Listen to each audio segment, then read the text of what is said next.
Hi everyone and welcome back to the LL Sports and News channel. Hope you're all doing well. Thanks for tuning in and supporting the channel. I really appreciate it. Just a quick boxing video today. I wanted to touch on a subject that's gone viral over the past few days.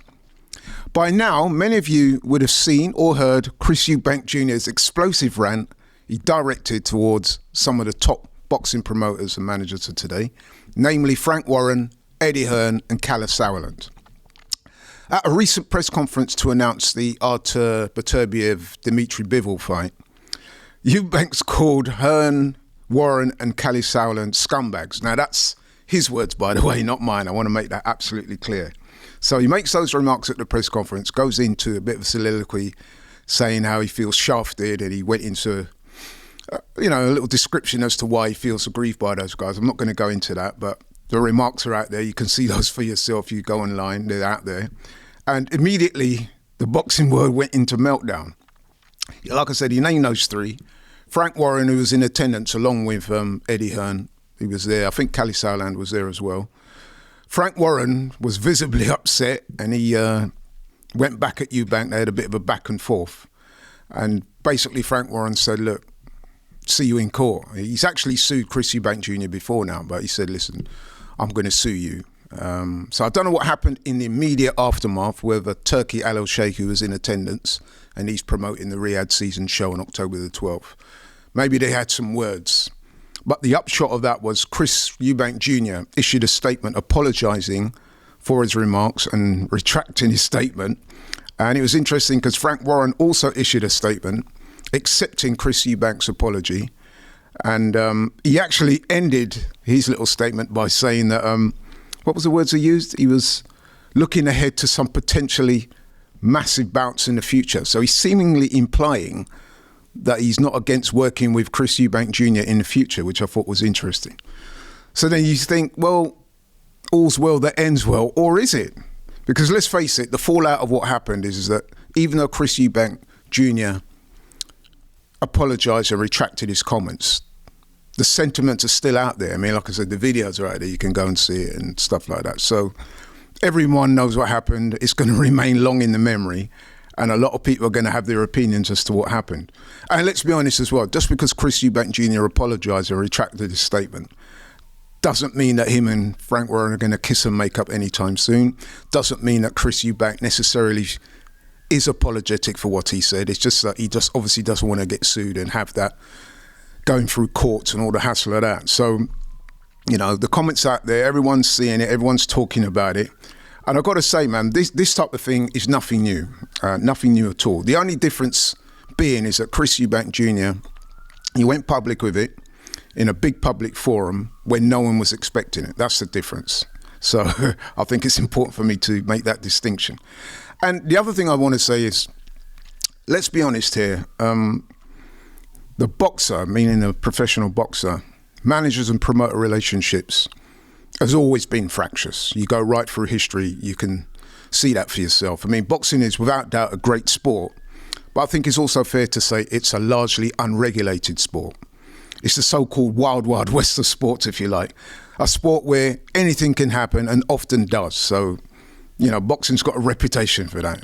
Anything can happen and literally it does take place that way. You can go way back into boxing history and you'll see that boxing's always had a shady past. There's always been shady characters, dark characters, mobsters, gangsters, and all sorts of things have gone on, from corruption to bribery, fixed fights, even mysterious murders have taken place that are unaccounted for. So it's a weird landscape, man. I mean, you go back to the 40s and 50s, boxing was literally controlled by the mob.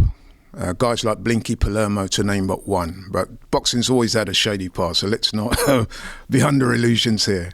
And over the years as well, several boxers have come out publicly and alleged that they've been robbed or shafted by their promoters. I mean, just a few I could name.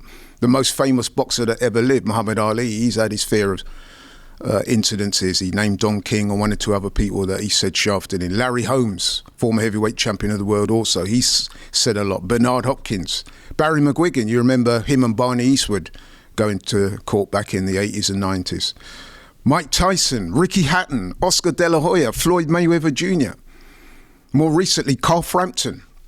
even Triple G, Gennady Golovkin, all these guys have ended up in court trying to sue their former managers, promoters, whatever you want to call it. So various allegations have been made against pretty much every top promoter you could care to mention.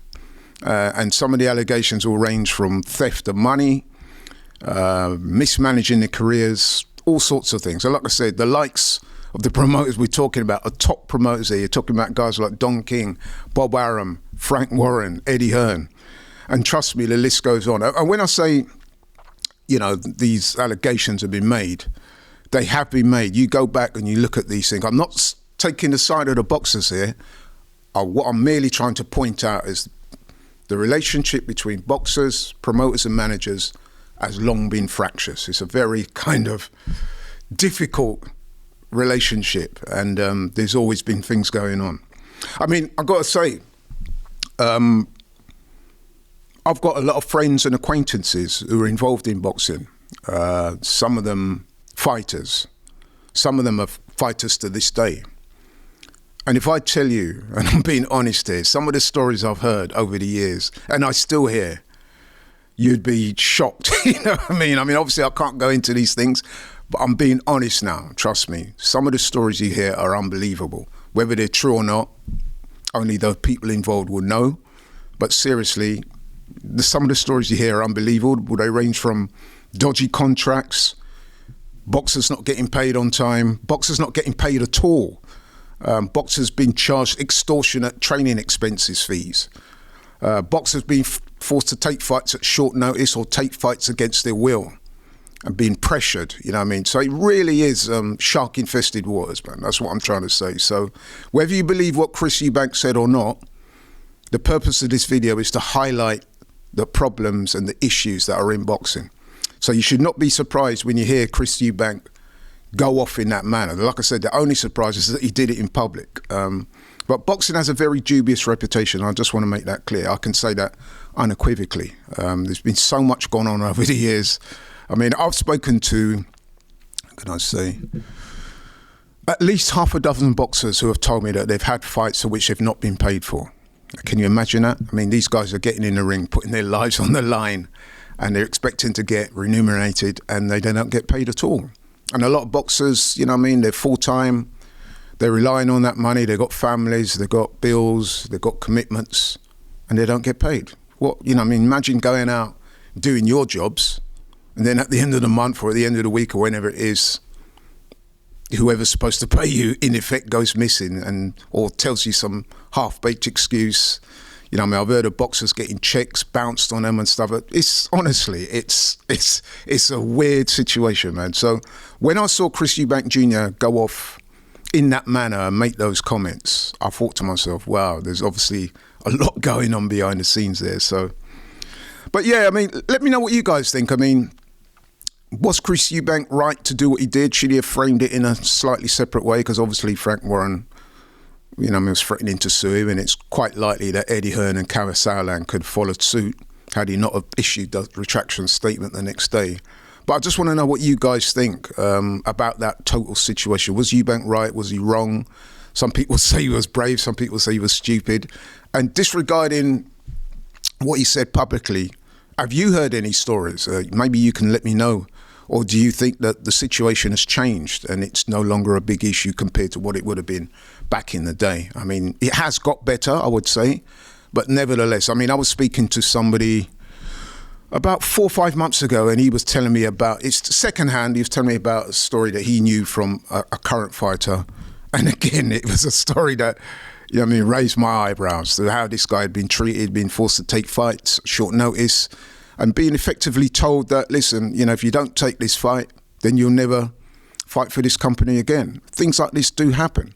I'm also being told of fighters who, as soon as they lose a fight, they find that their money or the contract gets changed without any prior warning. So it really is shark-infested waters, as I said before. But let me know what you guys think. Thanks for watching and supporting the channel. I really do appreciate it.